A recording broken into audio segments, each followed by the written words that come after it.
चाणक्य ने बहुत ही गंभीर स्वर में कहा, चंद्रगुप्त, क्या तुम जानते हो कि कुछ लोगों को देखकर ही लोग अचानक क्यों बदल जाते हैं? उनके सामने आते ही कुछ लोग चुप हो जाते हैं और कुछ लोग अपनी ही बात कहने से पहले सोचने लगते हैं। चंद्रगुप्त ने थोड़ा सोचा और फिर बोला, गुरुदेव, शायद उनके शरीर की ताकत की वजह से।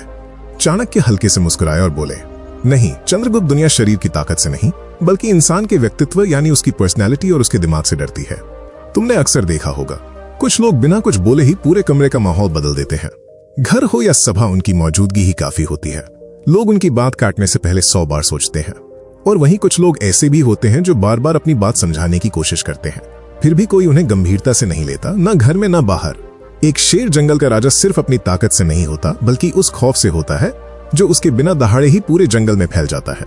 असली फर्क है इंसान की मानसिक शक्ति का। जो इंसान अपने मन पर काबू पा लेता है वो बिना कुछ कहे दूसरों के मन पर अपना असर छोड़ देता है। लेकिन चंद्रगुप्त, हर कोई इस ताकत को समझ नहीं पाता। चंद्रगुप्त की आंखों में एक चमक आ गई। उसने तुरंत पूछा, गुरुदेव, क्या एक आम इंसान भी ऐसी पर्सनालिटी बना सकता है जिससे सिर्फ दुश्मन ही नहीं बल्कि हर कोई उसे हल्के में लेना बंद कर दे? जहां भी जाए लोग उसकी बात को महत्व दें, उसकी मौजूदगी को महसूस करें और कोई भी उसे नजरअंदाज करने की हिम्मत ना कर सके। चाणक्य ने गहरी नजरों से चंद्रगुप्त की ओर देखा और धीमे स्वर में बोले, हाँ चंद्रगुप्त, ये संभव है, लेकिन इसके लिए तुम्हें सीखने होंगे 11 मानसिक हथियार। ये हथियार किसी भी लोहे की तलवार से 1000 गुना ज्यादा खतरनाक हैं, क्योंकि ये शरीर को नहीं काटते, ये सीधे इंसान के मन और उसके विचारों पर वार करते हैं। और जो इंसान सामने वाले के मन को जीत लेता है उसे हराना लगभग नामुमकिन हो जाता है।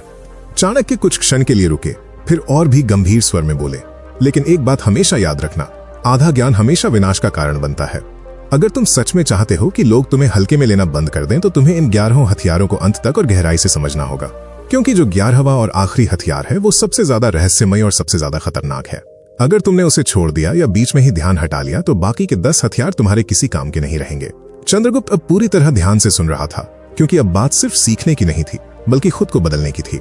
फिर चाणक्य बहुत ही धीमे और गहरे स्वर में बोलते हैं, पहला मानसिक हथियार इतना आसान है कि ज्यादातर लोग उसे समझ ही नहीं पाते, और वो हथियार है तुम्हारी खामोशी। जो उथला पानी होता है वो बहुत शोर करता है, लेकिन जो गहरा समंदर होता है वो हमेशा खामोश रहता है। जिसे दुनिया एक कमजोरी समझती है वही एक समझदार इंसान की सबसे बड़ी ताकत होती है। जो व्यक्ति बिना जरूरत के हर समय बोलते रहने की आदत रखता है वो अनजाने में अपनी सारी कमजोरियां और अपने दिमाग के राज दुनिया के सामने खोल देता है। लोग बहुत आसानी से उसकी सोच को पढ़ लेते हैं, लेकिन जो व्यक्ति बहुत कम बोलता है वो अपने अंदर एक बहुत गहरा रहस्य बनाकर रखता है, और रहस्य हमेशा इंसानी दिमाग में एक खौफ पैदा करता है। जब लोग तुम्हें पूरी तरह समझ ही नहीं पाते तो वे तुम्हें हल्के में लेने की भूल कभी नहीं करते। ये सुनकर चंद्रगुप्त ने एक बहुत ही काम का सवाल पूछा, गुरुदेव, अगर हम चुप रहेंगे तो सामने वाले पर अपना खौफ कैसे बनाएंगे? चाणक्य ने सीधा चंद्रगुप्त की आंखों में देखते हुए कहा, यही काम आता है दूसरा मानसिक हथियार, और वो है तुम्हारी निडर नजर। जब तुम किसी से बात करते हो तो तुम्हारी आंखें तुम्हारे मन का सारा सच सामने वाले को बता देती हैं। अगर किसी से बात करते समय तुम्हारी नजरें इधर उधर भटक रही हैं तो सामने वाला बिना तुम्हारे बोले ही समझ जाता है कि तुम अंदर से डरे हुए हो। लेकिन अगर तुम्हारी नजर एकदम स्थिर है और बिना डरे सामने वाले की आंखों में सीधा टिकती है तो वो इंसान अनजाने में ही एक बहुत भारी दबाव महसूस करने लगता है। आंखें केवल दुनिया देखने के लिए नहीं होती, ये सामने वाले के दिमाग पर अपना खौफ डालने के लिए भी होती हैं। जो व्यक्ति नजर मिलाने से डरता है वो बिना लड़े ही अपना युद्ध हार चुका होता है। फिर चाणक्य अपनी बात को और गहरा करते हुए बोलते हैं, लेकिन ये नजर तभी काम करेगी जब तुम्हारे पास तीसरा मानसिक हथियार होगा, और वो है अपनी भावनाओं पर पूरा काबू रखना। बिना लगाम का घोड़ा मैदान में सबसे पहले गिरता है चंद्रगुप्त। जो इंसान अपनी ही भावनाओं का गुलाम है वो जिंदगी में कभी किसी दूसरे इंसान पर अपनी पर्सनैलिटी का प्रभाव नहीं डाल सकता। जब इंसान बहुत ज्यादा गुस्से में होता है तो उसका दिमाग काम करना बंद कर देता है, और जब वो डरता है तो वो हमेशा गलत फैसले लेता है। युद्ध के मैदान में सबसे खतरनाक सिपाही वो नहीं होता जिसके शरीर में सबसे ज्यादा ताकत होती है, बल्कि सबसे खतरनाक वो होता है जिसका दिमाग सबसे ज्यादा शांत होता है। इसलिए अपने चेहरे को एक बंद किताब बना लो, ताकि कोई तुम्हारा दर्द, तुम्हारा गुस्सा या तुम्हारी खुशी कभी पढ़ ना सके। तभी चंद्रगुप्त ने थोड़ा उलझते हुए पूछा, गुरुदेव, अगर कोई अपनी भावनाओं को छिपा ले तो क्या दुश्मन उससे हमेशा डरेगा? चाणक्य मुस्कुराए और बोले, दुश्मन तब डरेगा जब तुम चौथे हथियार का इस्तेमाल करोगे, और वो है तुम्हारे अगले कदम का रहस्य। जिस खेल में मोहरों की चाल पहले से पता हो वहां हार पक्की होती है। इंसान हमेशा उस चीज से सबसे ज्यादा डरता है जिसे वो समझ नहीं पाता। अगर तुम्हारे दुश्मन को तुम्हारी हर चाल और तुम्हारी हर आदत का पहले से पता चल जाए तो वो तुम्हें बहुत आसानी से हरा देगा। लेकिन अगर तुम हमेशा एक जैसा बर्ताव ना करो, कभी तुम बिल्कुल शांत रहो, कभी तुम अचानक वार करो और कभी तुम बातों को बिल्कुल अनसुना कर दो, तो लोग तुम्हें कभी समझ ही नहीं पाएंगे। उसे हमेशा यही डर सताता रहेगा कि तुम अगला कदम क्या उठाने वाले हो। फिर चाणक्य बोलते हैं, और जब तुम एक रहस्य बन जाते हो तो पांचवा हथियार अपने आप तुम्हारी ताकत बन जाता है, और वो है तुम्हारी मौजूदगी का रौब। सूरज को ये बताना नहीं पड़ता कि वो उग चुका है, उसकी रोशनी खुद उसकी मौजूदगी का एहसास करा देती है। तुमने देखा होगा कि कुछ लोग जैसे ही किसी कमरे में कदम रखते हैं, वहां अचानक एक शांति छा जाती है। उन्होंने मुंह से एक शब्द भी नहीं निकाला होता, फिर भी उनका एक भारी प्रभाव महसूस होता है। ये रौब सिर्फ पैसों से नहीं आता, ये आता है तुम्हारे चलने के तरीके से, तुम्हारे बैठने के तरीके से और तुम्हारे शांत बर्ताव से। अगर तुम्हारी चाल में एक ठहराव है, तुम्हारी आवाज में एक गहराई है, तो तुम्हारी सिर्फ एक मौजूदगी ही सामने वाले का सारा आत्मविश्वास तोड़कर रख देगी। चंद्रगुप्त ये सब सुनकर बहुत हैरान था, लेकिन उसके मन में एक शंका थी। उसने तुरंत पूछा, गुरुदेव, ये सब तो ठीक है, लेकिन एक आम इंसान के अंदर कोई ना कोई डर तो हमेशा होता है, तो क्या बिना डरे कोई भी ये खौफनाक पर्सनैलिटी बना सकता है?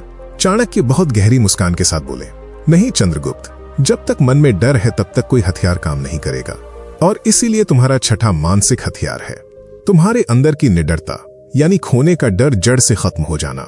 जो इंसान खाली हाथ होता है उसे रास्ते में लुटने का डर नहीं होता। दुनिया में हर इंसान किसी न किसी चीज से डरा हुआ है। किसी को पैसे खोने का डर है, किसी को इज्जत खोने का डर है, तो किसी को अपनी जान का डर है।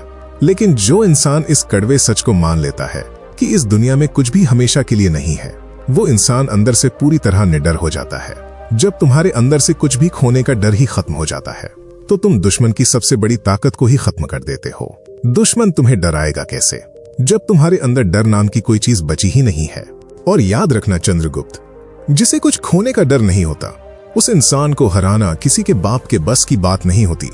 चंद्रगुप्त की आंखों में अब एक अलग ही चमक आ गई थी। उसने उत्साह से पूछा, गुरुदेव, तो क्या निडर होना ही सबसे बड़ी ताकत है?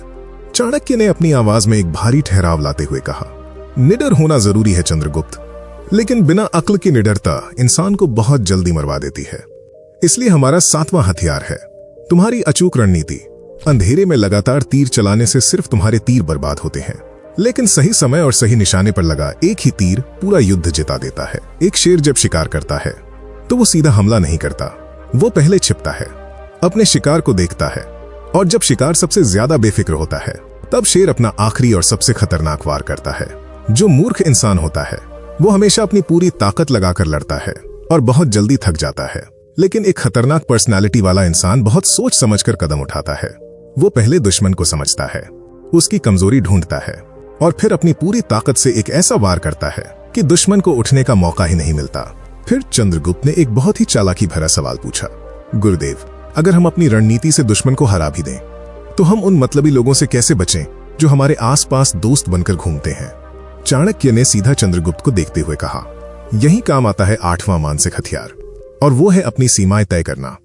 चंद्रगुप्त, जिस घर का दरवाजा हमेशा हर किसी के लिए खुला रहता है, वहां मेहमान कम और चोर ज्यादा आते हैं। अगर तुम हर इंसान की हर बात पर हमेशा हाँ कहते रहोगे और हर किसी को खुश करने की कोशिश करोगे, तो लोग तुम्हें एक बहुत ही आसान और कमजोर इंसान समझने लगेंगे। लेकिन अगर तुम अपनी एक पक्की सीमा बना लेते हो और जरूरत पड़ने पर लोगों के मुंह पर सीधे ना बोलना सीख जाते हो, तो लोग तुम्हारे समय की कीमत समझने लगते हैं।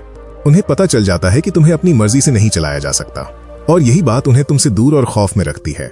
दुनिया सिर्फ उसी की इज्जत करती है जो खुद अपनी इज्जत करवाना जानता है। चंद्रगुप्त ने गहरी सांस ली और पूछा, गुरुदेव, लोग मुंह पर ना बोलने से इतना डरते क्यों हैं? चाणक्य ने एक कड़वा सच बताते हुए कहा, क्योंकि चंद्रगुप्त, 99% लोगों के पास 9वां मानसिक हथियार नहीं होता, और वो है दूसरों की झूठी तारीफ और लोगों से वाहवाही सुनने की भूख खत्म करना। जो इंसान दूसरों की तालियों पर नाचने का शौक रखता है, वो एक दिन दुनिया के हाथों की कठपुतली बन जाता है। जब तक तुम ये सोचते रहोगे कि लोग तुम्हारे बारे में क्या सोचेंगे, या लोग तुम्हें अच्छा कहेंगे या बुरा, तब तक तुम कभी आजाद नहीं हो पाओगे। जब तुम दुनिया से अपनी तारीफ सुनने की उम्मीद छोड़ देते हो, तो तुम्हारा आत्मविश्वास इतना असली और इतना मजबूत हो जाता है कि कोई भी उसे तोड़ नहीं सकता। दुनिया हमेशा उसी इंसान के पीछे भागती है जो दुनिया के पीछे नहीं भागता। ये सुनकर चंद्रगुप्त ने एक बहुत ही गहरा सवाल पूछा, गुरुदेव, अगर हमारे अंदर ये सारा आत्मविश्वास आ भी जाए तो सामने वाले को ये महसूस कैसे करवाएं चाणक्य ने अपनी आवाज को थोड़ा भारी करते हुए कहा, 10वें हथियार से चंद्रगुप्त, और वो 10वां हथियार है तुम्हारी आवाज का भारीपन और उसका ठहराव। शेर की दहाड़ में जो एक खौफनाक ठहराव होता है वो गीदड़ की चीख में कभी नहीं होता।